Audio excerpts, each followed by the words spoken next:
Okay, 2-4 दिन से मैं लेट आ रहा हूँ, वेरी सॉरी। क्योंकि उधर का बैच होता है कट टू कट एकदम 2 बजे ही ख़त्म होता है। और गला ठीक है, I try to rearrange but कल से मैं और जल्दी आने की कोशिश करूँगा, डोंट वरी, वेरी सॉरी। अच्छा, कल छुट्टी ठीक है।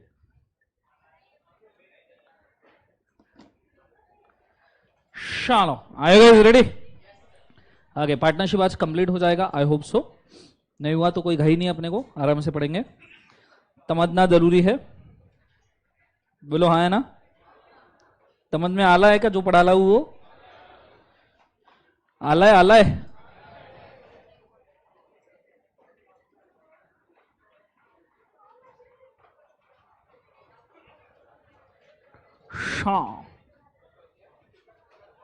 अच्छा, स्टार्ट करते हैं, ध्यान देना, करूं टक शुरू रिकॉर्डिंग।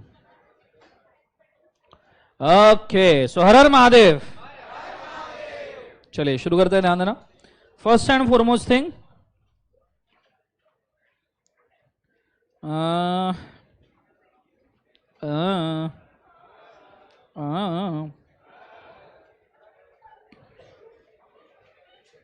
क्या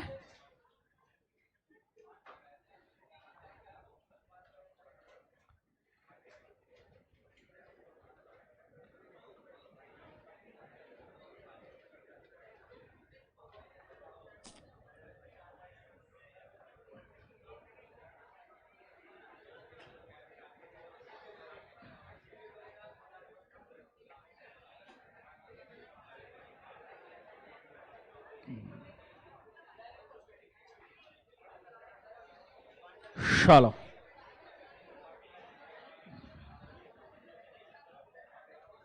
कल हमने क्या देखा था,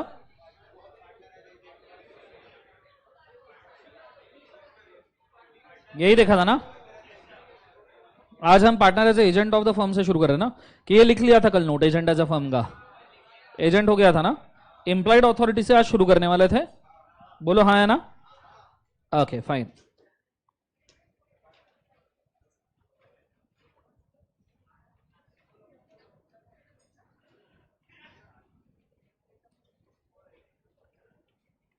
चल, आज अभी एक मैं चार्ट आपको ड्रॉ करके दे रहा हूं, कृपया मेरे साथ साथ ड्रॉ करना, ठीक है। Are you guys ready?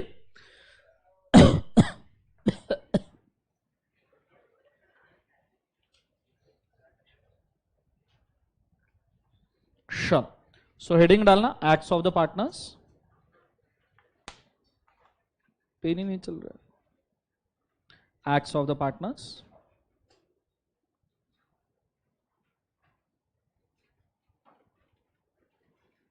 ठीक है। एक्ट्स ऑफ द पार्टनर्स को हम डिवाइड कर सकते हैं कितने पार्ट्स के अंदर, बोले एक बार से 3, ठीक है।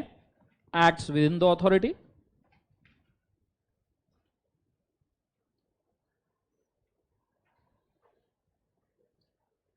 दूसरे acts beyond the authority,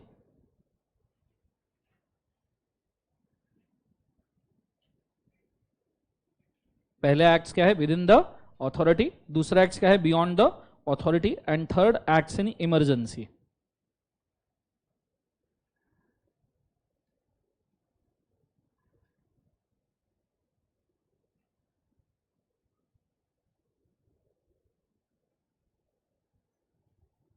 so acts of the partners 3 तरीके से, कौन कौन से सब्जन बोलो एक बार। Acts within the authority, दूसरा acts beyond the authority, and तीसरा क्या है, एक्ट्स इन द इमरजेंसी। समझ में आ रहा है मैं क्या कह रहा हूं? जोर से बोले सर ना। अब सबसे पहला सवाल है कि ये acts within the authority मतलब क्या है, थोड़ा सा समझने की कोशिश करना, फिर लिखेंगे, ठीक है।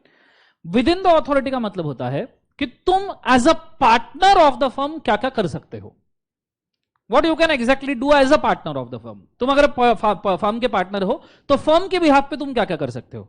तो कैन यू टेल मी ऐसी कौन कौन सी चीजें जो फर्म के बिहाफ पे आप कर सकते हो।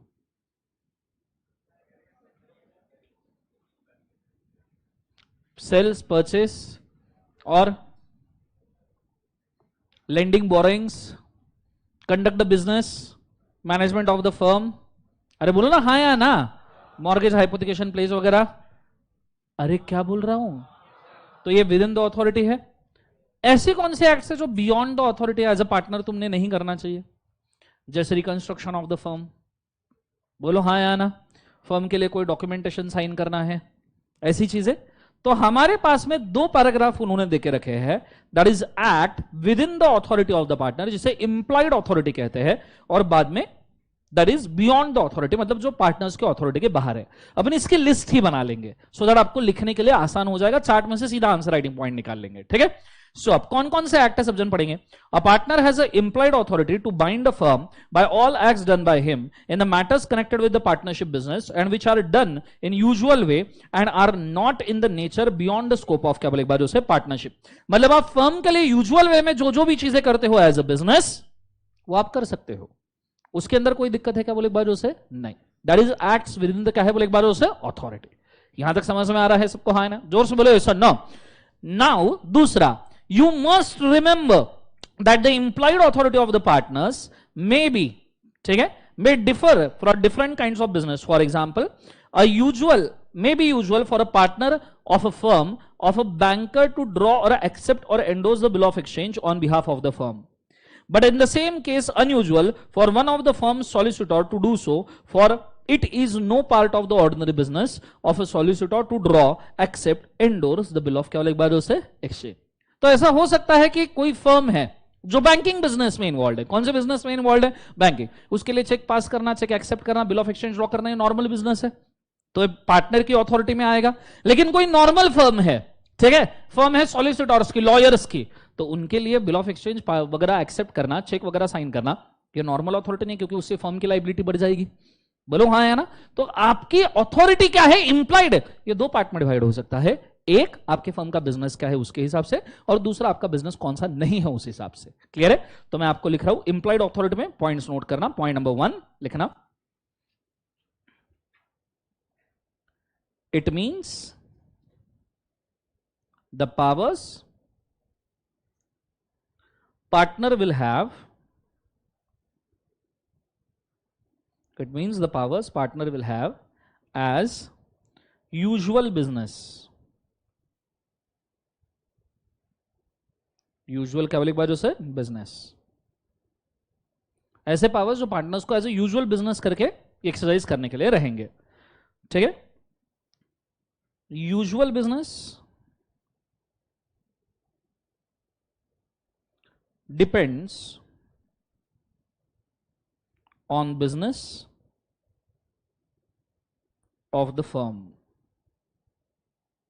यूजुअल बिजनेस ये फर्म के बिजनेस के ऊपर डिपेंड होता है कि फर्म का बिजनेस कौन सा है, उसके ऊपर से हम डिसाइड करेंगे। क्लियर है कंसेप्ट? फॉर एग्जांपल, एक और एग्जांपल लेते हैं अपन, ठीक है। अब मुझे एक बात बताना सिंपल, जो पार्टनरशिप फर्म रियल एस्टेट में डील करता है, ठीक है, रुषा और चाइटिया दोनों ने मिलकर पार्टनरशिप फर्म खोली, रुषा चाइटिया एंड कंपनी। अब इन्होंने रियल एस्टेट बिजनेस, टाउनशिप बनाने की बात की। क्या बनाने की बात की? टाउनशिप। एक बिल्डिंग का नाम रखा रुषा, एक चन्नम बिल्डिंग का नाम रखा चाइटिया। एड्रेस में लोग रहते थे, चाइटा के अंदर रहता हूं। अब जब चुप, खुद भी सोचते हैं बेकार लोग हैं, ठीक है। सो अब अगर ऐसे सिचुएशन में रियल एस्टेट बिजनेस वाली ही फर्म है जो टाउनशिप बनाती है, तो इनके लिए बिल्डिंग खरीदना बेचना, फ्लैट खरीदना बेचना, शॉप्स खरीदना बेचना इज अ यूजुअल बिजनेस। अब वो रुषा करे या चाइटा करे, कोई फर्क पड़ता है क्या? अरे बोलो हाँ या ना? कभी भी कोई भी बिल्डिंग उठा के बेच देंगे, बोलो हाँ या ना? फ्लैट्स बेच देंगे, शॉप्स बेच देंगे, यस और नो? वही अब ये समझो कि इनका शुगर इंडस्ट्री है, शुगर बनाते हैं, सब टाइप के शुगर बनाते हैं, brown sugar, white sugar, sugar daddy, sugar, नहीं सॉरी, अरे आई मीन टू से, अरे सो अलग अलग टाइप के शुगर बनाते हैं। अब मुझे एक बात बताओ, शुगर बनाना इनका बिजनेस है? बोलो हाँ या ना? अरे जोर से बोलो यस और नो। अब इनका बिजनेस है अलग अलग टाइप के शुगर बनाना, ठीक है। अब ऐसे सिचुएशंस के अंदर इनको अगर, क्या हम ये अज्यूम कर सकते हैं कि बिल्डिंग परचेस करना, शॉप्स परचेस करना, फैक्ट्री परचेस करना ये यूजुअल बिजनेस है? जब ये रियल एस्टेट बिजनेस में थे तो बिल्डिंग, शॉप्स वगैरह सब परचेस करके बेच सकते थे। बोलो हाँ या ना? अरे जोर से बोले सर नो। और वो डे टू डे बिजनेस था, दिन के 3-4 भी अगर शॉप्स बेच दिए, 5-10 फ्लैट्स बेच दिए, 5-10 कमर्शियल प्रीमाइसेस बेच दिए, तो भी कोई फर्क नहीं पड़ता था, किसी का अप्रूवल लेने की जरूरत नहीं है। पर शुगर बिजनेस में आने के बाद में एक दिन चाइटा ने उठा के एक फैक्ट्री बेच डाली। तो क्या आप इसको यूजुअल पावर मानोगे? It is beyond the powers. So आपका पावर क्या है, ये डिपेंड करता है आपके नेचर ऑफ बिजनेस पे। For real estate company, selling of a building, selling of a factory, selling of a commercial premises is a normal business, any partner can do it. But for other industry company, उसके लिए building बेचना, factory बेचना, मतलब as good as उसका business बंद करना हो गया। कंसेप्ट समझ में आ रहा है सबको? हाँ है ना? जोर से बोलो सर नो। इससे आइडिया क्लियर हो रहा है मैं क्या कह रहा हूं? जोर से बोलो हाँ या ना। ओके, ये हो गया 2 पॉइंट का एक्सप्लेनेशन। नेक्स्ट वाला point, if the partnership be general commercial nature, normal commercial nature की पार्टनरशिप है, sale purchase of goods, he may pledge or sell the partnership property, he may buy the goods on account of the partnership, he may borrow the money and pay the debts on account of the partnership, he may draw, make, sign, endorse the negotiable instrument, bill of exchange, promissory note, discount the promissory note, bill of exchange, negotiable instrument, etc. ये सब normal usual business partnership में चलता है। तुम्हारे अगर मतलब सीधा दोनों मिलकर ग्रोसरी शॉप भी खोला तो ये सब चीजें तो सभी लोग कर सकते हैं, buy sale goods, borrowing, lending, bill of exchange, promissory note, cheque को साइन करना, एक्सेप्ट करना, ये नॉर्मल बिजनेस की पावर है। तो अब ऐसी कौन सी चीजें हैं जो बियॉन्ड बिजनेस पावर में आती है? पहले तो मैं इसके लिए इसके अंदर लिख के रखूं कि अगर आपकी normal commercial partnership, point number 3 लिखना, if you have normal commercial partnership,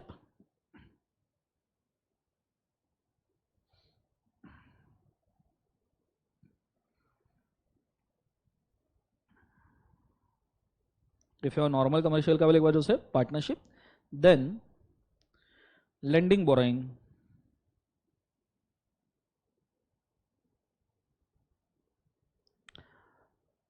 pledge mortgage,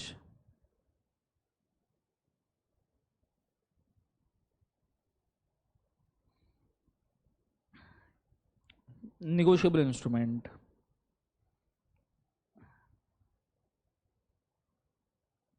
ठीक है, lending, borrowing, pledge mortgage, negotiable instrument, इन चीजों को हम क्या कहते हैं? बोले एक बार, क्या कहते हैं? यूजुअल पावर या unusual powers? So are usual powers, this is within the limits of the partnership. अब आपके पार्टनर के लिमिट के अंदर ये चीजें कर सकते हो, ठीक है? समझ में आ रहा है पक्का? हाँ है ना? नाउ अब ये समझते हैं कि बियॉन्ड द लिमिट्स वाली चीजें कौन सी है, ऐसी चीजें कौन सी जो बियॉन्ड द लिमिट्स हम कर सकते हैं, ठीक है? तो आ जाइए अगले पैराग्राफ के अंदर उन्होंने मेंशन किया है beyond the limits. If there is no usage or custom or trade or contrary, the implied authority of the partner does not empower, मतलब normal partnership, normal commercial partnership में नीचे दिए गई चीजें ये आउट ऑफ पावर्स है, जैसे appeal करना, आर्बिट्रेशन या कोर्ट वगैरह में अपील करना। मुझे एक बात बताओ, बिना किसी पार्टनर के अप्रूवल के आप कोर्ट में अपील कर पाओगे क्या? समझो चैत्या को अगर केस करना है किसी कस्टमर पे, तो ऑब्वियसली उसने एक बार दिशा को पूछना चाहिए। अरे बोलो ना हाँ या ना, ये चीज को याद रखना। दूसरा, open a bank account on behalf of firm, firm के नाम पे बैंक अकाउंट ओपन करना है तो कोई अकेला ओपन कर सकता है क्या? बैंक अकाउंट वाले भी सभी पार्टनर्स की साइन लेके जाते हैं। क्लियर है? करंट अकाउंट भी ओपन करना है तो हाँ या ना। तीसरा, कॉम्प्रोमाइज और रिलिंक्विश एनी, क्या बोले एक बार उसे, क्लेम, कोई भी थर्ड पार्टी का क्लेम छोड़ देना। विड्रॉ एनी सूट, कोई भी लिटिगेशन फाइल किया है उसको वापस ले लेना। Admit any liability in the suit, कोई भी लिटिगेशन के अंदर लाइबिलिटी मान लेना कि हाँ मेरे को पेमेंट करना है।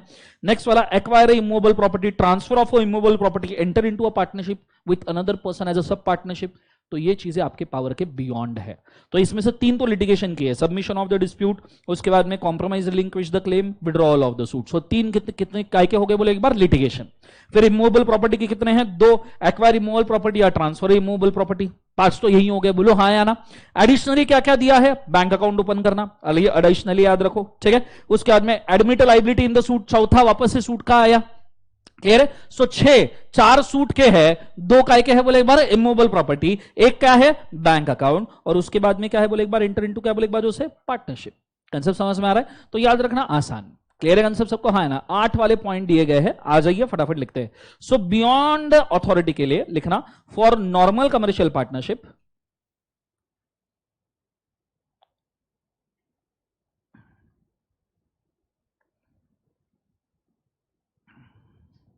फॉर नॉर्मल कमर्शियल क्या है बोले एक बार उसे? पार्टनरशिप। नीचे दिए गई चीजें बहुत काम की है। पॉइंट नंबर 1 क्या क्या बोलो? Filing of a suit is beyond the authority. Admission of liability,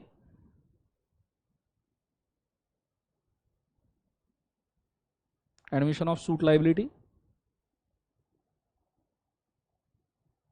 withdrawal of the suit, और क्या था बोलो, चौथा कौन सा था सूट वाला? Fourth one is what? Relinquish the claim.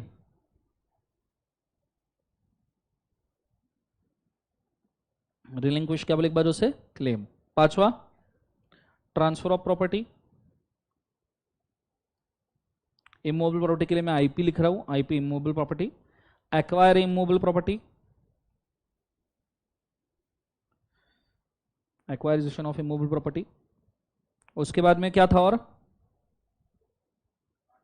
Open a bank account, and last वाला एंटर इनटू पार्टनरशिप।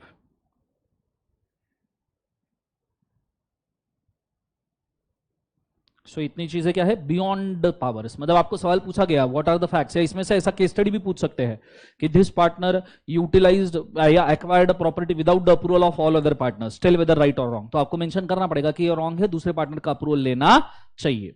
क्लियर है कंसेप्ट सबको? हाँ है ना? It is the beyond power, it is क्या बोले एक बार? Beyond the power. सबको समझ में आ रहा है मैं क्या कह रहा हूं बच्चों?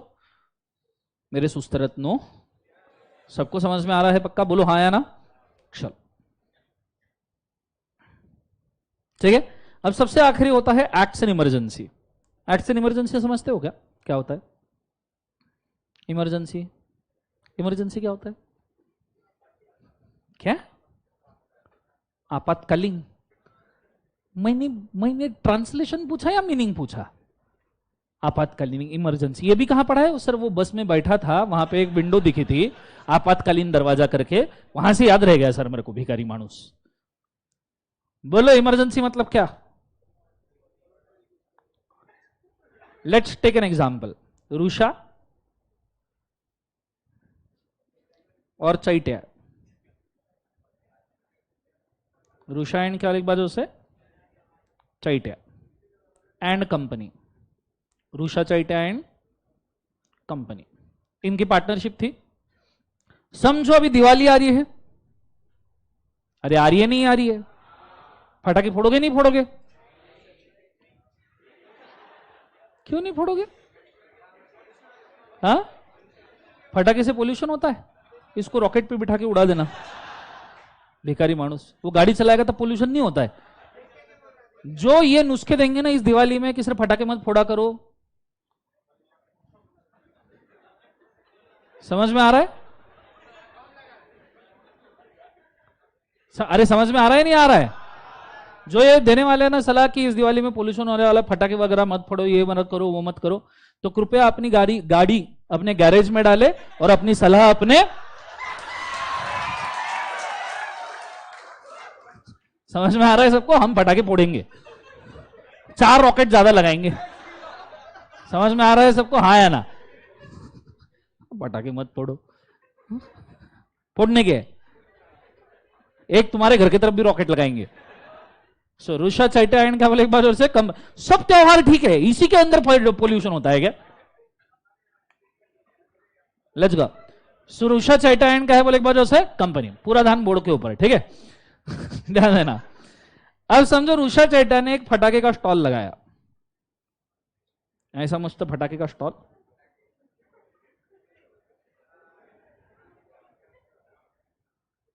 इसके अंदर ऐसे फटाके के बॉक्सेस थे, जिन बॉक्सेस के ऊपर कटरीना की फोटो, अलग अलग फोटो होती है ना, दीपिका की फोटो, सुतली बॉम्ब पे सनी की फोटो होती है, मालूम है मेरे को, ठीक है? ये बॉम्ब खरीदने नहीं जाता, फोटो खरीदने जाता है बेकारी है। लोग उधर बॉम्ब फोड़ते हैं, ये बक्सा लेके घूमता है। ध्यान देना, सनी की फोटो। सो ऐसे पटाखे रखे थे। अब एक दिन क्या हुआ, रूषा चैत्या नॉर्मली दोनों काउंटर पे बैठे थे। एक दिन क्या हुआ, चैत्या घर पे चला गया खाना खाने के लिए, रूषा को बोला दुकान की तरफ ध्यान देना। अब बाजू के दुकान में एक सुंदर सी लड़की रहती थी।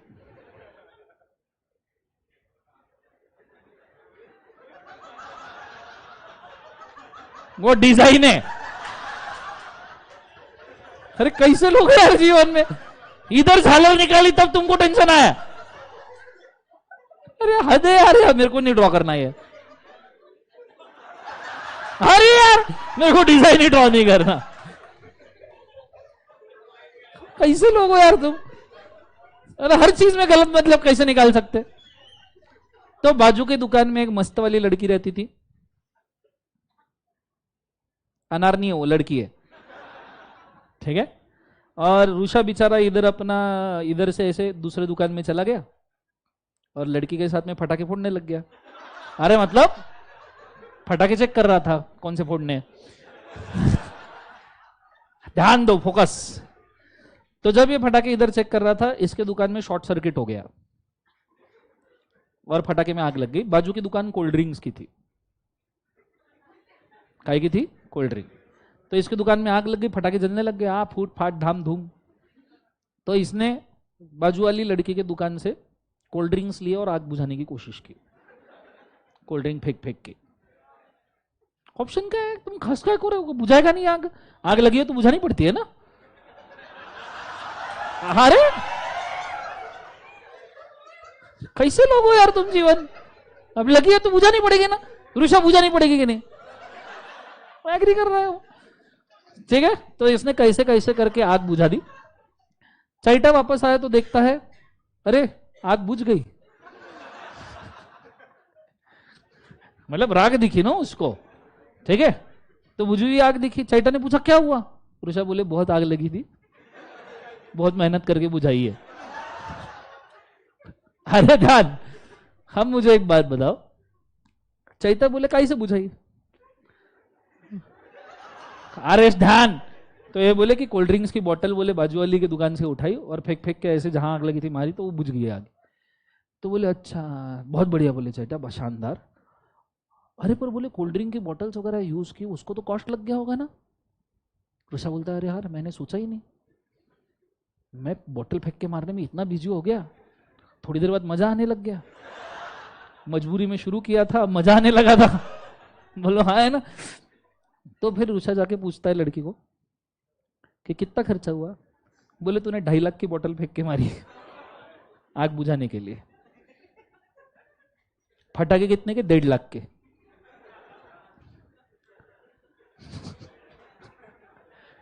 Now please tell me whether this is act in emergency. बहुत जल्दी इमरजेंसी था, रहा ही नहीं जा रहा था, आग लगी थी। Weather this is act in emergency, बोलो हाँ या ना। तो ऐसे केसेस में क्या ये 2.5 लाख रुपए रुषा क्लेम कर सकता है पार्टनरशिप फर्म से? बोलो हाँ या ना। पूरे के पूरे सभी क्लेम कर सकता है। क्लियर है? क्योंकि उसका गुड फेथ था, उसको नहीं पता था कितने का कोल्ड ड्रिंक लग रहा है। The only intention was to save the firm, the assets of the firm, और वो उसने किया कुछ हद तक।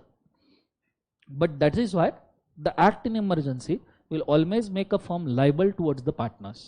Clear है? So लिखना point number 1.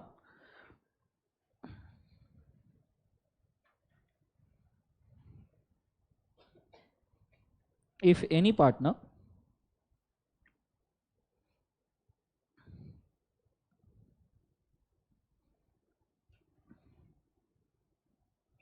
acts in emergency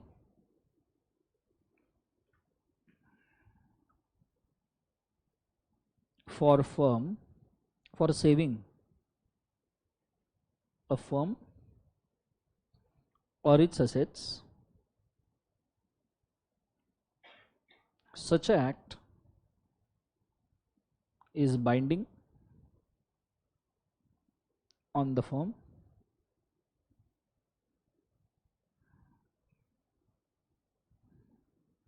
firm shall reimburse the partner all expenses incurred for such acts of emergency. Full stop.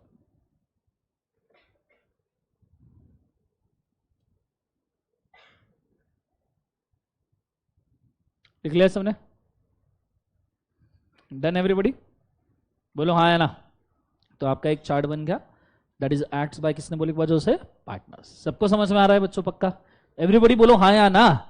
चलो बहुत बढ़िया, ये चीज को आपने बहुत अच्छे तरीके से याद रखना।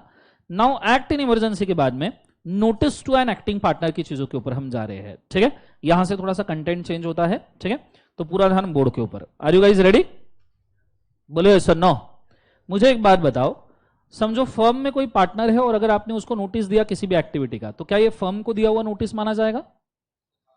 बोलो हाँ या ना। अगर आपने पार्टनर को एक्टिविटी का नोटिस दिया तो ऐसा माना जाएगा ना कि फर्म को भी नोटिस दिया। तो नीचे हेडिंग डालना आपके बुक के अंदर, notice to an active partner, notice to an active partner.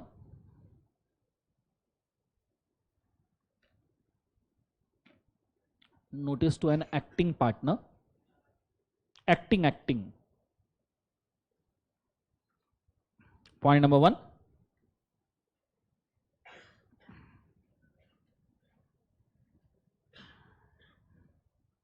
A notice to acting partner of the firm,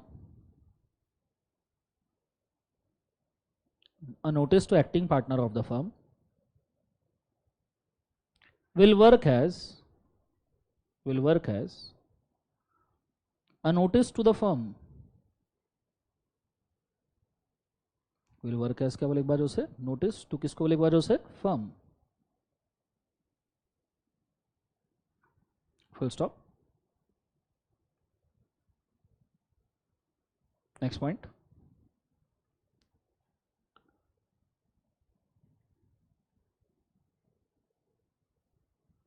such a notice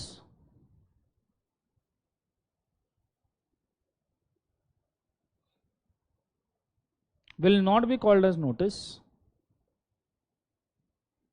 Such a notice will not be called as notice in case of fraud. Such a notice is not called as notice in case of fraud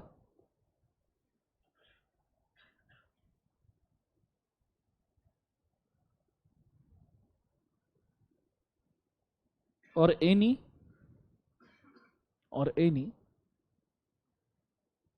misstatements,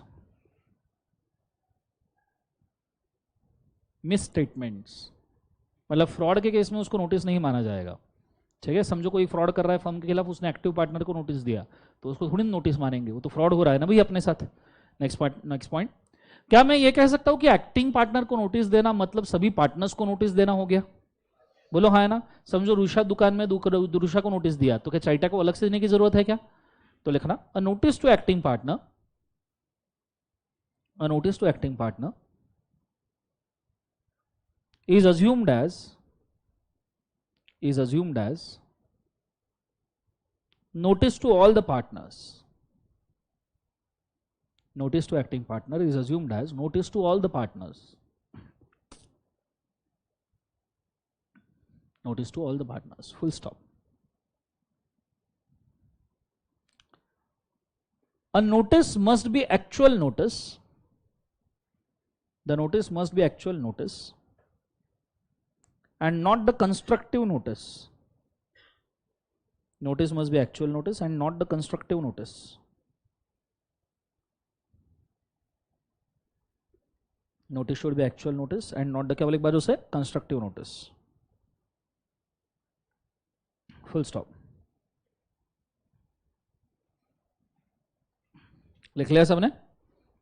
Okay. What is constructive notice? Constructive delivery सुना है? क्या होता है? Actual delivery, constructive delivery.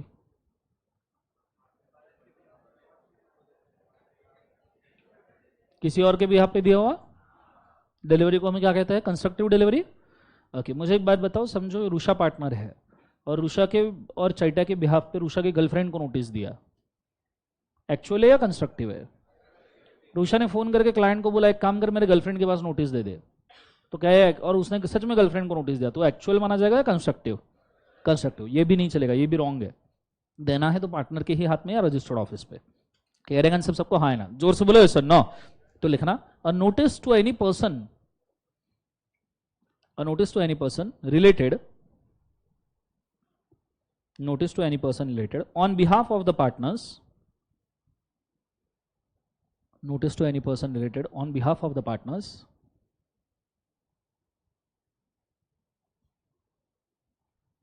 is constructive notice, is constructive notice which is void, is constructive notice which is void.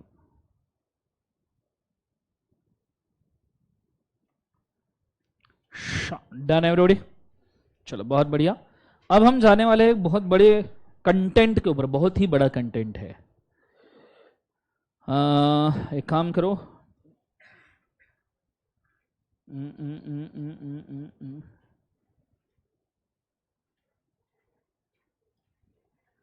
हम बीच का एक page बाद में एंड में लेने वाले हैं। अभी मेरे को जो लेना है वो है legal consequence of partner coming in and going out. ठीक है, नए पार्टनर का एडमिशन और एग्जिस्टिंग पार्टनर का एक्सपल्शन, इसके वजह से फर्म के ऊपर क्या असर पड़ सकता है, जिसके अंदर 3 4 5 6 7 8 आपको नियरली 6-7 कॉलम्स की जरूरत पड़ेगी। तो एक काम करो, रजिस्टर है सबके पास, ऐसे ज्वाइंट पेज ले लो, ज्वाइंट।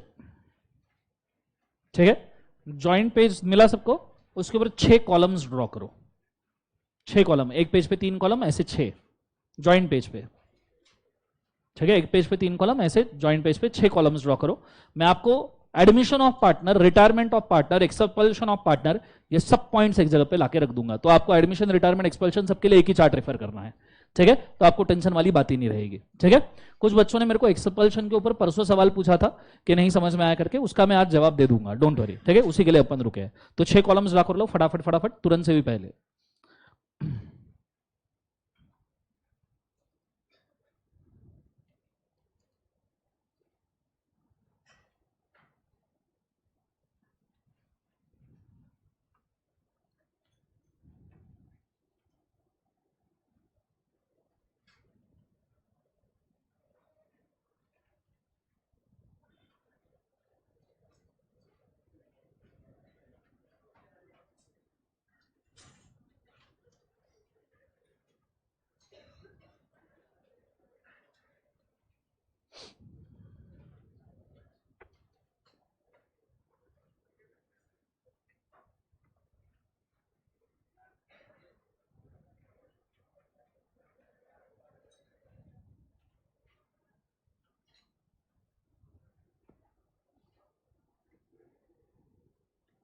चलो, are you guys ready?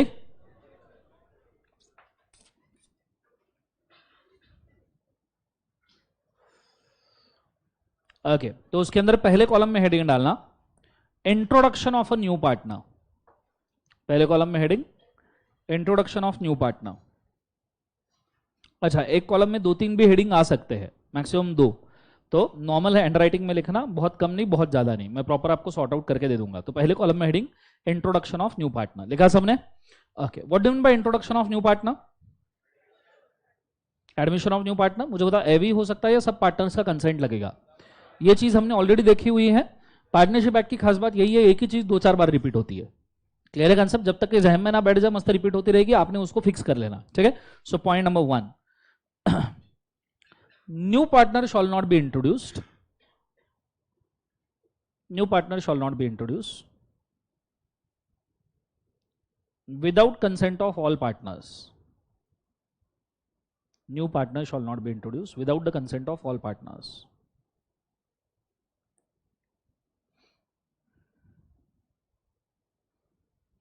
New partner shall not introduce without consent of all partners. लिखा सबने? बोलो हाँ या ना। मुझे बताओ, जो नया पार्टनर आएगा उसकी लाइबिलिटी ओल्ड एक्ट्स के लिए रहेगी क्या? वो सिर्फ कौन से एक्ट के लिए रहेगी? नए एक्ट्स के लिए मैंने मेंशन किया था ऑलरेडी। बोलो हाँ या ना। Point number 2, new partner will be liable for new acts, new partner will be liable for new acts, new partner will be liable for new acts and not for any old acts, and not for any old acts.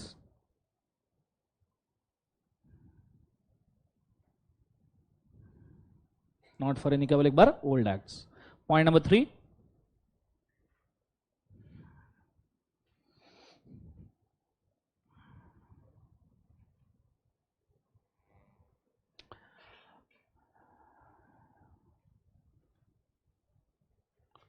मुझे एक बात बताओ, partnership में कभी भी नया partner add होता है या डिलीट होता है, तो ऐसे केस में ओल्ड ही पार्टनरशिप चलती है या नई पार्टनरशिप बनानी पड़ती है? कॉन्ट्रैक्ट एक्ट में इस चीज को हम कुछ नाम से जानते थे, नोवेशन ऑफ कॉन्ट्रैक्ट, याद है? ओके, अब जब नोवेशन कॉन्ट्रैक्ट आएगा, थोड़ा सोच के, हाँ सब्जन, नोवेशन ऑफ कॉन्ट्रैक्ट आएगा मतलब ओल्ड फर्म को हम डिसॉल्व कर रहे हैं और नए फर्म को बना रहे हैं। What about the old creditors? वो नए फर्म में ट्रांसफर होंगे, पर जब वो ओल्ड फर्म में थे तब 3 ही पार्टनर थे, नए फर्म में आए तो 4 पार्टनर दिखने लग गए। तो क्या क्रेडिटर की कंसेंट की जरूरत है या नहीं है? है या नहीं है? क्या लगता है, लेना चाहिए नहीं लेना चाहिए? लिखना नीचे। Next point,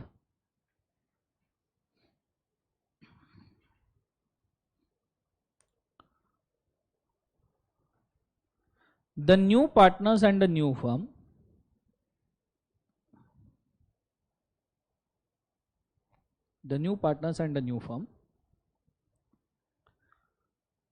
should be accepted by the creditors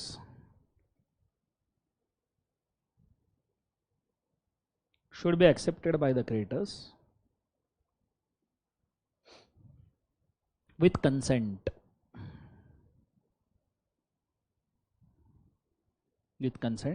to make transactions operative. To make transactions operative.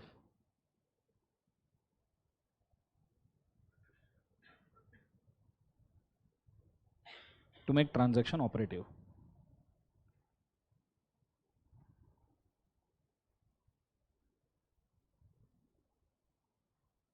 समझो नया पार्टनर जो आ रहा है वो एग्री कर रहा है कि मैं ओल्ड लाइबिलिटी भी लेना चाहता हूं। नया पार्टनर आ रहा है, वो नए लाइबिलिटी के लिए लायबल होता है नॉर्मली, पर अगर वो राइटिंग में एग्री करता है कि मैं ओल्ड लाइबिलिटी भी ले लूंगा, तो क्या वो ले सकता है या ले ही नहीं सकता? और आपने देखना, जब ऐसा होता है ना, तो ही क्रेडिटर कंसेंट देता है नए पार्टनर को ऐड करने का। मतलब जब नया पार्टनर आएगा, जब वो बोलता है ना कि ठीक है एग्जिस्टिंग डेट्स के लिए मैं भी लायबल रहूंगा, तो ही नॉर्मली क्रेडिटर का कंसेंट मिलता है, अदरवाइज आपको फर्म में पूरे डेट्स रिपे करने पड़ेंगे। फॉर एग्जाम्पल, एक बैंक लोन चल रहा है पार्टनरशिप फर्म के बिहाफ पे, 1 करोड़ का बैंक लोन चल रहा है। समझो 6 पार्टनर्स थे, उन्होंने 7वें पार्टनर को लाया। 7वां पार्टनर जब इंट्रोड्यूस होगा, बैंक नहीं मानेगा, बैंक को कोई लेन देन नहीं है, तुम 7वां ऐड कर रहे या एक डिलीट कर रहे। बैंक क्या बोलेगा कि भैया 6 पार्टनर्स थे, 6 लायबल है, अगर ये फर्म 7वें में कन्वर्ट हो रही है तो 7वें ने भी लाइबिलिटी उठानी चाहिए। बैंक थोड़ी खुद का लोन छोड़ेगा। समझ में आ रहा है? समझो एक पार्टनर ने मना कर दिया, उतना जॉइंट प्रॉमिस के हिसाब से प्रोपोर्शनेट डेट कम हो जाएगा ना भाई साहब, बोलो हाँ या ना? सो ऐसे सिचुएशन में ही नॉर्मली क्रेडिटर कंसेंट देता है कि भाई साहब नया आने वाला भी अगर डेट एक्सेप्ट कर रहा है तो आएगा, अदरवाइज नहीं आएगा। कंसेप्ट समझ में आ रहा है मैं क्या कह रहा हूं? तो नीचे लिखना, if the new partner introduced agrees to accept existing debts, if new partner introduced agrees to accept existing debts or liability, new partner introduced agrees to accept debt and liability,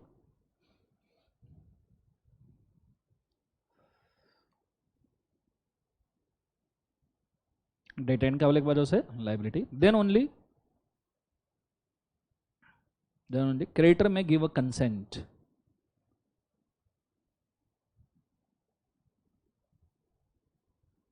Creditor may give a consent. Full stop.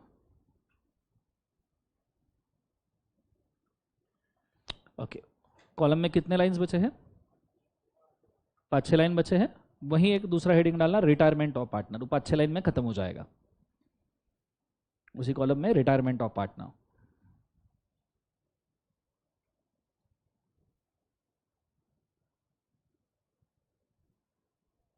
Point number 1, partner में retire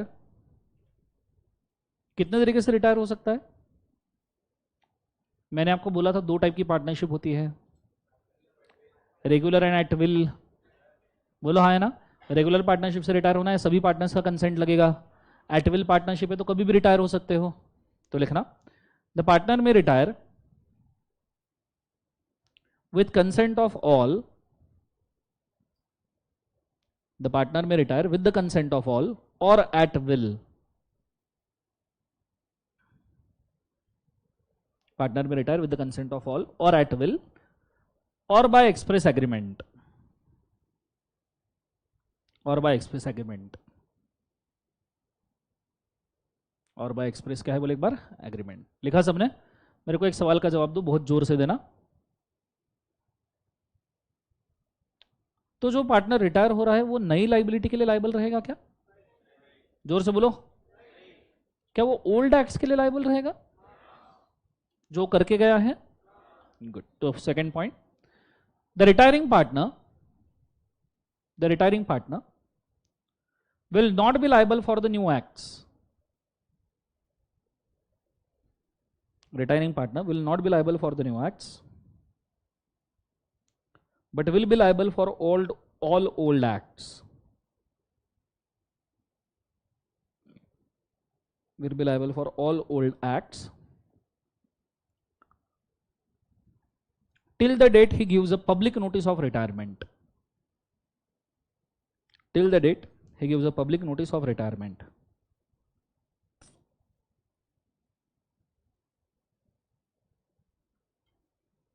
Till the date he gives a क्या बोले एक बार उसे, public notice of retirement. लिख लिया सबने? ये रिटायरिंग पार्टनर का कंटेंट हुआ खत्म। सेकंड कॉलम में हेडिंग डालना, rights of outgoing partner. Second column में heading, rights of outgoing partner.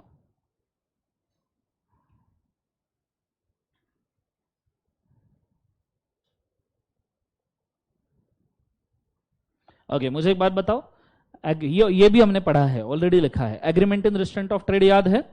Similar business कर सकते हो क्या नॉर्मली? नहीं। सिमिलर नाम से कर सकते हो क्या? नहीं। सिमिलर लोकल लिमिट्स में? नहीं। नॉर्मल पीरियड के लिए? नहीं। अगर आप लोकल लिमिट्स के बाहर स्पेसिफिक पीरियड के बाद में सेम बिजनेस करना चाहते हो तो आप कर सकते हो। क्लियर है कंसेप्ट? तो लिखना, the outgoing partner, the outgoing partner can carry competing business, outgoing partner can carry competing business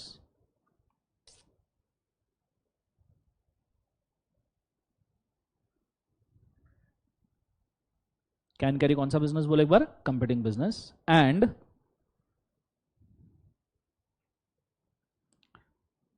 he shall not use the name of the firm,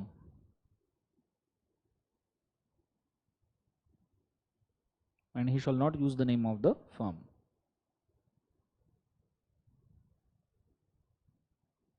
Full stop. Point number 2, there can be few restrictions, there can be few restrictions regarding local limit and time, regarding local limit and time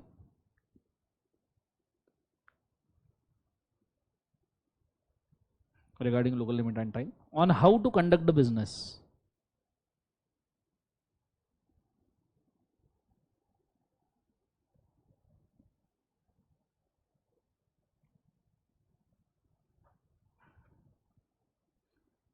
Such a restrictions are valid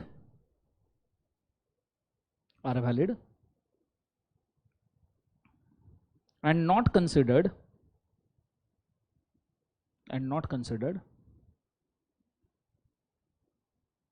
as in restraint of trade, and not considered as in restraint of trade.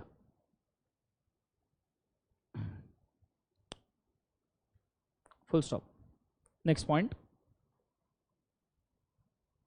क्या partners खुद के property का share, जो outgoing partner है वो खुद की property का शेयर क्लेम कर सकता है पार्टनरशिप में से? जोर से बोलो हाँ या ना। पर वो शेयर उसको फर्म ने नहीं दिया तो क्या उसके ऊपर इंटरेस्ट मांग सकता है? कितना? 6%, जो एडवांस के ऊपर का, ये भी लिखा है अपन ने। Next point, outgoing partner can claim interest in a property, outgoing partner can claim share of a property, share of his property लिखना, outgoing partner can claim share of his property including goodwill, including goodwill,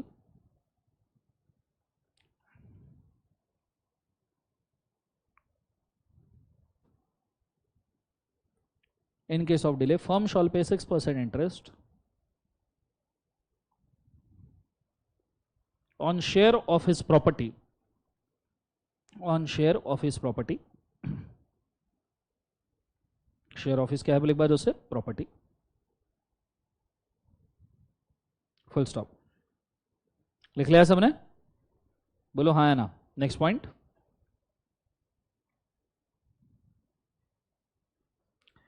मुझे एक बात बताओ, अगर outgoing partner का share कोई existing partner खरीदना चाहता है, जैसे कटरीना जेड एन एमडी छोड़ के जा रही है और Z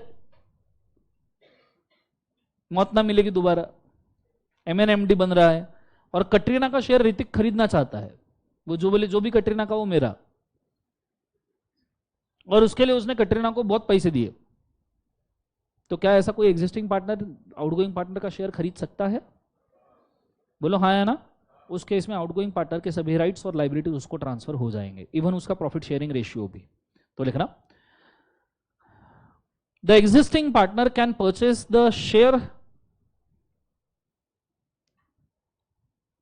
the existing partner can purchase the share of a partnership, share of a partnership of outgoing partner, existing partner can purchase share of a partnership of outgoing partner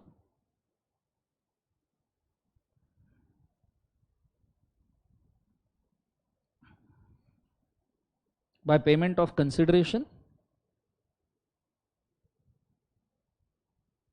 by payment of consideration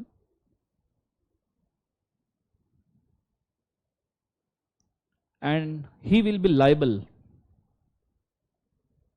he will be liable for all, he will be liable for all benefits, benefits and debts of the outgoing partner,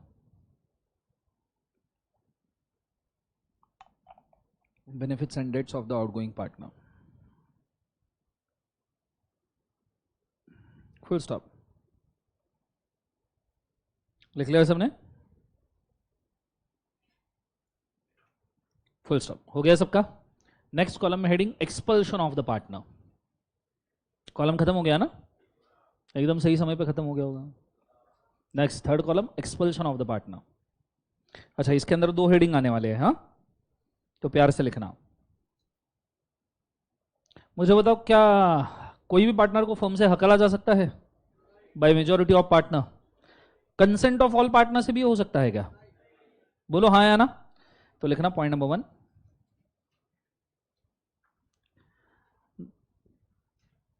no partner can be expelled, no partner can be expelled. मैंने उस दिन बोला था आपको कि कोई भी partner को कोई भी दूसरे पार्टनर्स मेजॉरिटी वोटिंग से, इवन यूनानिमस वोटिंग से भी एक्सपेल नहीं कर सकते। पर व्हाट इफ जिस पार्टनर को हकाल रहे हैं वो फ्रॉडुलेंट है, उसमें गुड फेथ नहीं है, या उसने कोई गलती कर दी, एम्बेजलमेंट कर दिया, तो हकाला जाना चाहिए या नहीं जाना चाहिए? तो no partner shall be expelled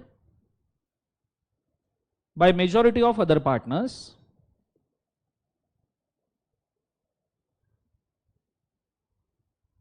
by majority of the other partners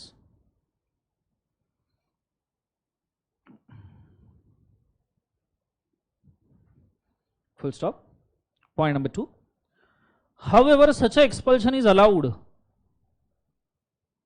however such a expulsion is allowed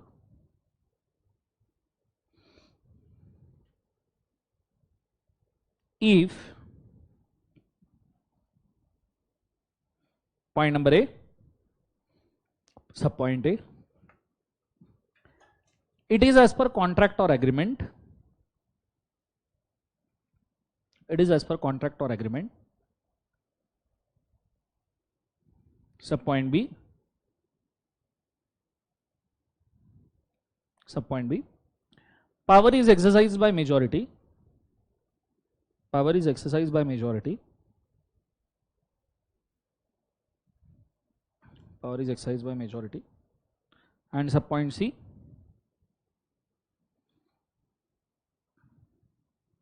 they are working in good faith, they are working in good faith, मतलब मेजॉरिटी गुड फेथ में मतलब partner ने कुछ गलत किया है, they are working in the क्या बोले एक बार उसे good faith.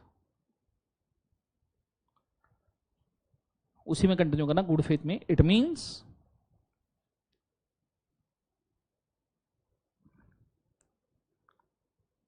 It is in the interest of partnership, good faith में ही हम लिख रहे हैं, हाँ, it is in the interest of partnership with proper notice, it is in the interest of partnership with proper notice and opportunity of being heard. It is in the interest of partnership with notice and opportunity of being heard.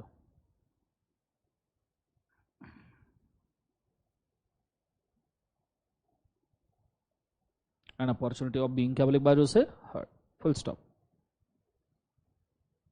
लिख लिया सबने? Everybody yes और no? अरे बोलो, चलो good. सो ये हो गया आपका किसका? एक्सपल्शन। उस कॉलम में आधी गैप बची हुई होगी, बोलो हाँ है ना? उसके अंदर लिखना insolvency of partner.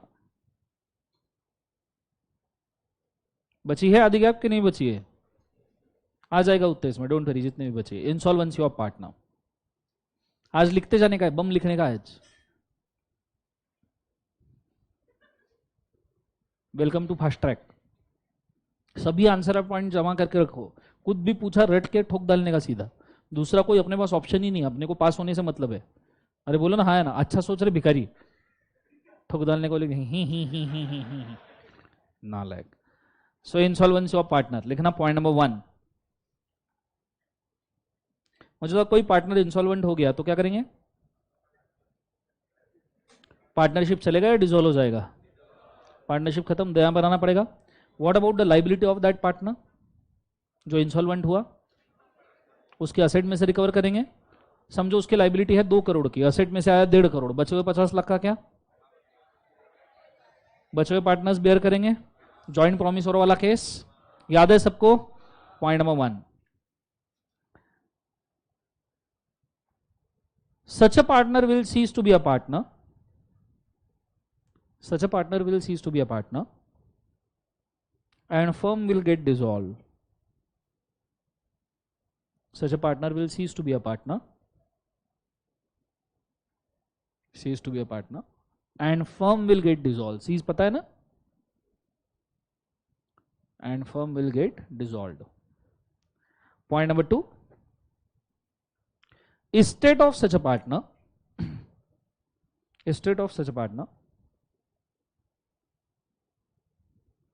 will be liable for his acts, will be liable for his acts in the firm.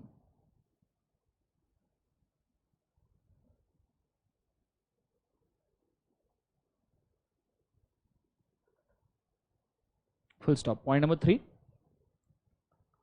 Okay, मुझे एक बात बताओ, 10 पार्टनर थे, एक इंसॉल्वेंट हुआ, तो क्या बचे हुए 9 पार्टनर को डिसॉल्व करना ही चाहिए या वो फर्म को कैरी करने के लिए भी एग्री कर सकते हैं? हो सकता है ना उसका शेयर कोई पार्टनर खरीद ले, फर्म को चलाए। तो लिखना normally firm will get dissolve on insolvency of partner, normally firm will get dissolve on insolvency of partner, but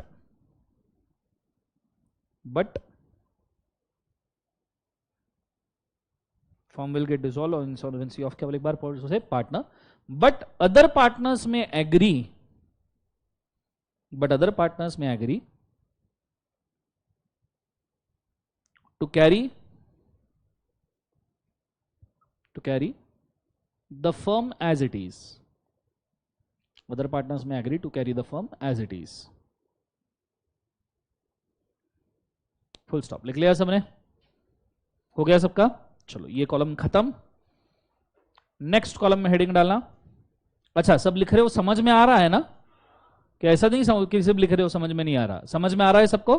चलो नेक्स्ट कॉलम में हेडिंग, इसमें भी 2 हेडिंग्स आएंगे। पहला है डेथ ऑफ पार्टनर, पार्टनर मर गया। मुझे होता कोई पार्टनर मर गया तो समझो ZNMD में कटरीना मर गई, ये बोला तो तुमको दुख हो रहा है, ऋतिक मर गया, वो चलेगा नहीं जीवन में? तो हमको क्या सर जादू को दुख होगा? नालायक लोग। लिखो point number 1, the firm will get dissolved. Point number one, the firm will get dissolved.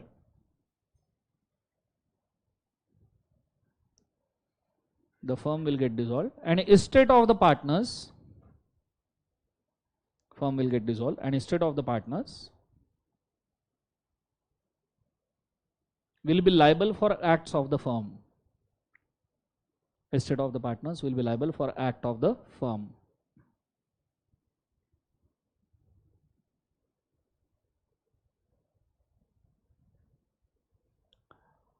Before his death. Before his death, up to his share.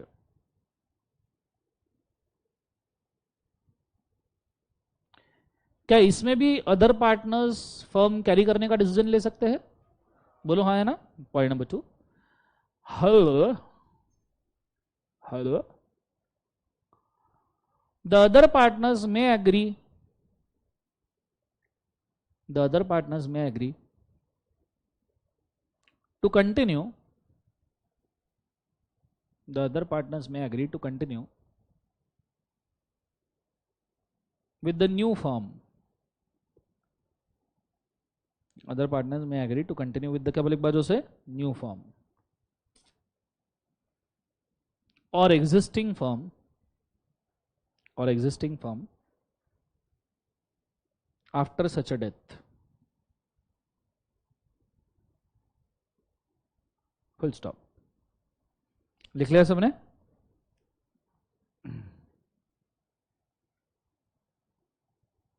Okay, क्या हमने कंटिन्यूइंग गारंटी देखा हुआ है? कंटिन्यूइंग गारंटी मतलब जब पार्टनर फर्म के लिए specific period के लिए गारंटी देता है. जैसे पार्टनर बोल रहा है फर्म के लिए कि 2 साल तक फर्म जो भी लोन लेगी, जितना भी लेगी, उसके लिए मैं जिम्मेदार. दैट इज कॉल्ड एज कौन सा गारंटी बोले एक बार से? Continuing guarantee. फॉर एग्जांपल 2 साल के लिए पार्टनर ने बोल दिया, मुकेश अंबानी ने बोल दिया, जैसे कंटिन्यूइंग गारंटी मतलब मुकेश अंबानी ने अनिल अंबानी के लिए बोल दिया कि अनिल अंबानी जितने लोन ले सबके लिए मैं जिम्मेदार 2 साल तक. अब अनिल अंबानी 100 करोड़ का लोन ले, 1000 करोड़ का लोन ले, 2000 करोड़ का लोन ले, 2 साल तक के सभी लोन के लिए किसको जिम्मेदार माना जाएगा? मुकेश अंबानी. ऐसे गारंटी को क्या माना जाता है? कंटिन्यूइंग. जो पीरियड स्पेसिफिक होती है, अमाउंट स्पेसिफिक नहीं होती. ठीक है. ऐसा भी हो सकता है कि वो पीरियड स्पेसिफिक भी ना रहे. मुकेश अंबानी ने बोल दिया आज से अनिल अंबानी जो भी करेगा उसके लिए मैं जिम्मेदार. Continuing guarantee. क्लियर है कंसेप्ट सबको? हाँ है ना? जोर से बोले वैसे no.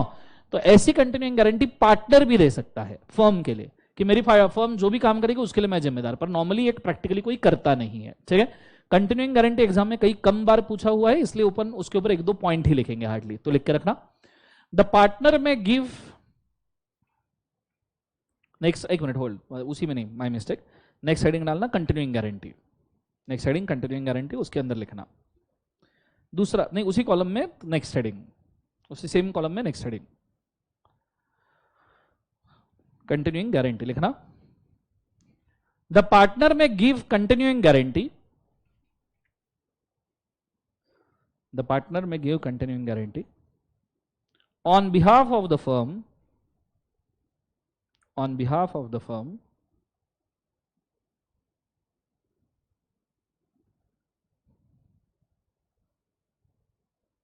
full stop, which may not have any limit, which may not have any limit on time, which may not have any limit on time or the amount of the firm, which may not have any limit on the time or amount of the, क्या बोले एक बार जो से loan, loan लिखना, firm नहीं loan. Full stop. Point number 2, partner can revoke such a guarantee, partner can revoke such a guarantee at any point of time,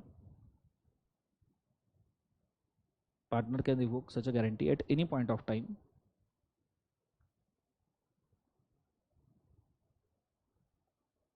as and when required, as and when required, as and when required for any future debts, for any future debts. Debt समझते हो ना? ये हो गया किस बारे में बोले एक बार उसे, कंटिन्यूइंग गारंटी। ओके, अब नेक्स्ट कॉलम में हेडिंग डालना, सीधा नेक्स्ट कॉलम लिखना, dissolution of the firm, dissolution of the firm. ठीक है, नेक्स्ट कॉलम में हेडिंग, ये पूरा कॉलम डिसोल्यूशन के लिए ही यूज होगा। ठीक है, दूसरा हेडिंग नहीं है। मुझे बताओ डिसोल्यूशन कितने तरीकों से हो सकता है, क्यों क्यों हो सकता है? सबसे पहला डेथ ऑफ पार्टनर है, दूसरा क्या, इंसॉल्वेंसी ऑफ पार्टनर, और बाय लॉ हो सकता है, तीसरे और बाय फ्रॉड वगैरह भी हो सकता है, और सभी पार्टनर एग्री कर ले डिसॉल्व करने के लिए, by projection of completion of the project भी हो सकता है, टाइम्ड पार्टनरशिप रहा, सीजनल पार्टनरशिप रहा, सीजन खत्म होने पे हो सकता है। तो डिसोल्यूशन के कितने भी तरीके हो सकते हैं, तो लिखना the dissolution can be made,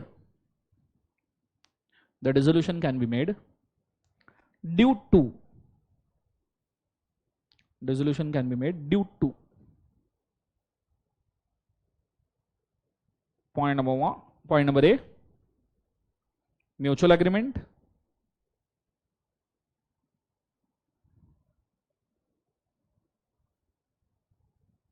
mutual agreement, point number B, insolvency of partner,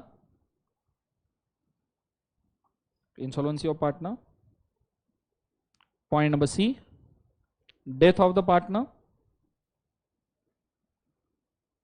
death of the partner, point number D, business becomes unlawful, point number D, business become unlawful, point number E, point number E, completion of venture, completion of venture, point number F, efflux of time, board पे है नाम देख लो, efflux of time,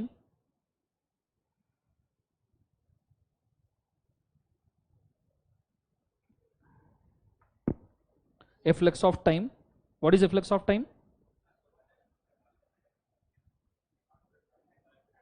After some time, इसका normal meaning होता है as per practical circumstances, जैसे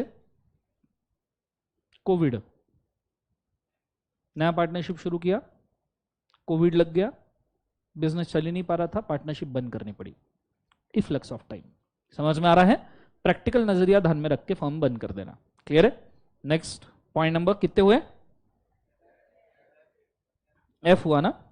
जी, operation of law,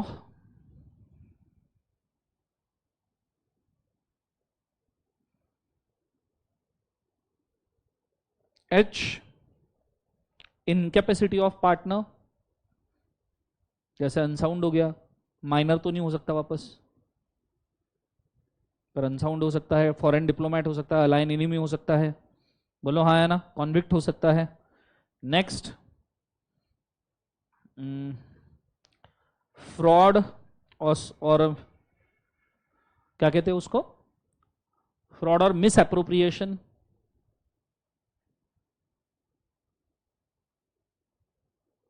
fraud और miss appropriation. Next breach of partnership,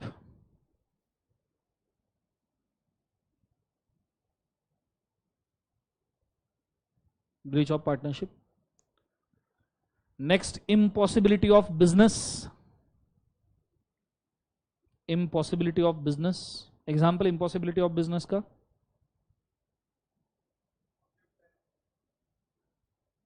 business possible ही नहीं रहा बाद में, ऐसा कुछ, गुटखे का फर्म खोला था महाराष्ट्र में, एक दिन गुटखा ही बैन करवा दिया गया, इम्पॉसिबिलिटी ऑफ बिजनेस, बोलो हाँ है ना। Next one,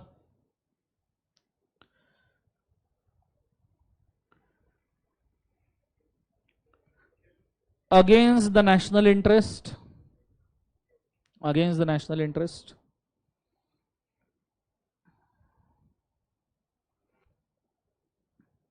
last, any other order as per court, any other order as per court। Any other order as per court. लिख लिया सबने? इतने तरीके से पार्टनरशिप डिसॉल्व हो सकता है। नेक्स्ट पॉइंट उसी में main point, for such a dissolution, for such a dissolution a public notice should be given. Such a dissolution, public notice should be given.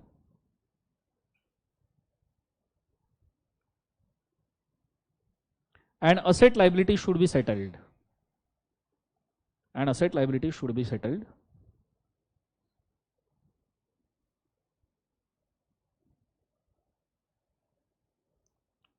Asset liability should be settled. And any shortfall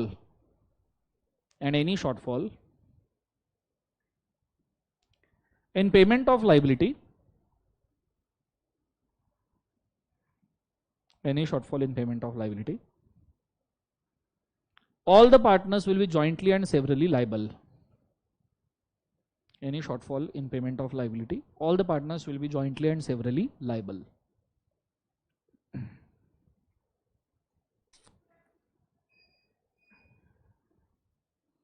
full stop. लिख लिया सबने? Column खत्म हो गया वो as good as. Next column में heading effect of dissolution. Effect of dissolution,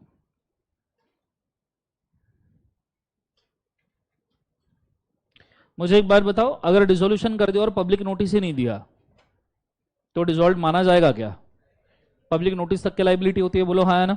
point number 1, after dissolution public notice is must. After dissolution public notice is must.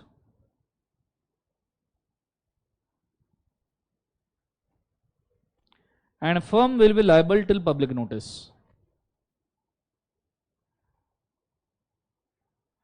Firm will be liable till the public notice.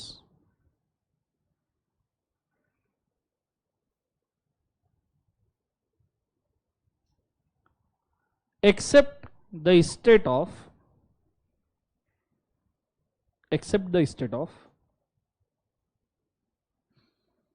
कुछ partners की state के ऊपर liability नहीं आएगा। कौन कौन से मुझे बताओ? इंसॉल्वेंट पार्टनर की स्टेट में से कुछ रिकवर कर पाओगे क्या? जो मर गया पार्टनर उसकी स्टेट में से कुछ रिकवर कर पाओगे क्या? नहीं। तो except in the state of, point number A, deceased partner,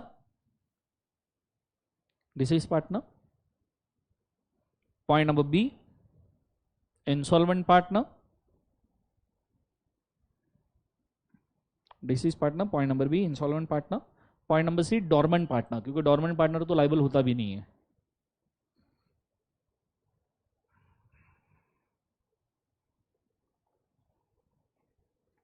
first of, point number 2, मुझे बताओ डिसॉल्व होने के बाद असेट लाइबिलिटी का सेट ऑफ करके वाइंडिंग अप हो जाना चाहिए। पॉइंट नंबर 2, आफ्टर डिसोल्यूशन, अभी देखो रिपीट हो रहा है बार बार, पार्टनरशिप में वही चीज है, same repeat. Point number 2, after dissolution,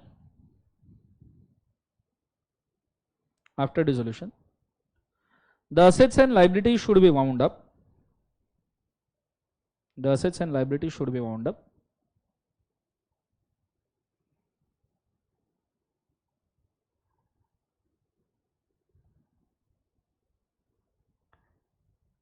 Liabilities should be paid, comma करके liabilities should be paid from the personal assets of the partner,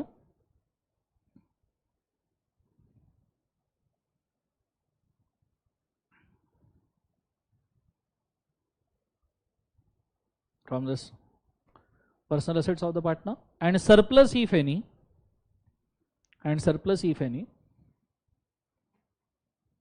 shall be distributed to partner. Surplus if any shall be distributed to partner.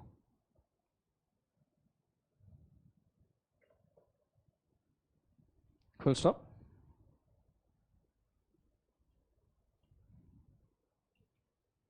Next main point.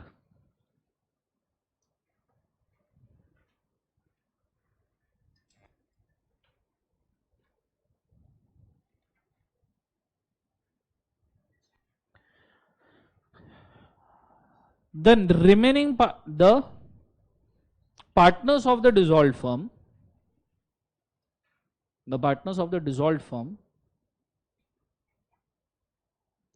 can carry the competing business. The partners of the dissolved firm can carry the competing business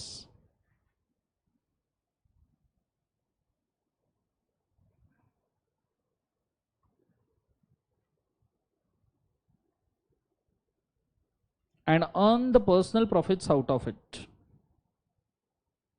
And earn the personal profits out of it.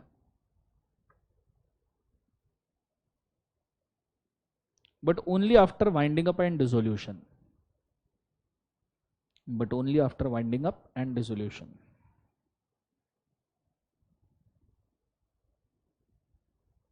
Only after winding up and क्या एक बार उसे dissolution. Full stop.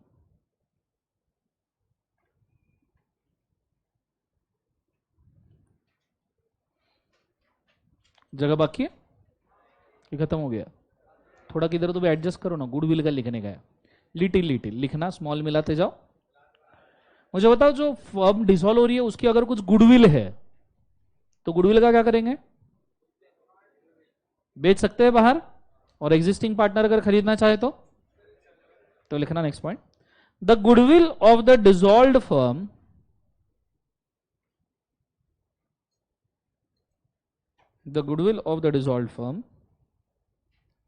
shall be sold.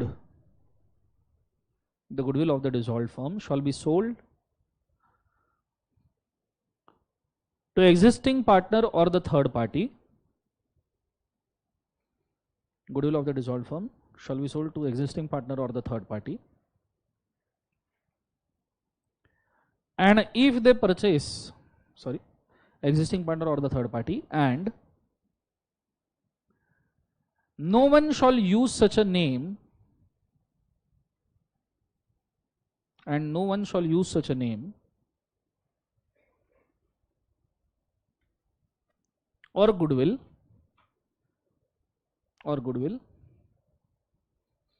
except for purchasing party. No one shall use such a name or goodwill except for कौन सी party? Purchasing party. Full stop. लिख लिया सबने?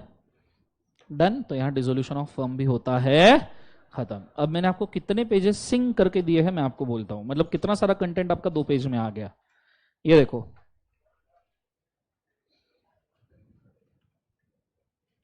See this. कहां से शुरू किया था अपन ने?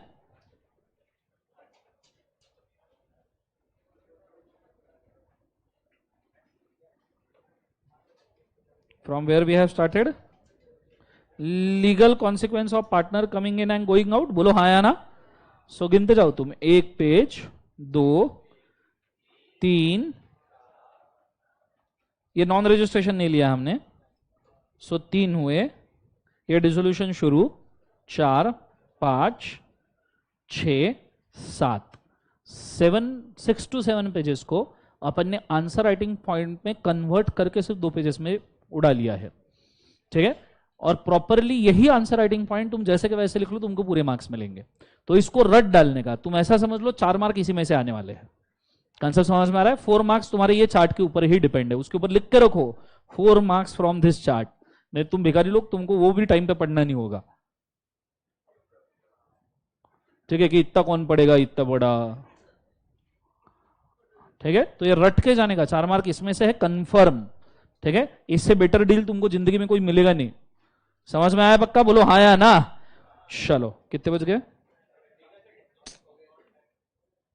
ठीक है. आज खत्म नहीं हुआ, कल खत्म हो जाएगा ये चैप्टर. बचे 2-3 पेजेस है. ठीक है. तो आज के लिए इतना काफी. Solve for today. Thank you बोलो, जोर से बोलो.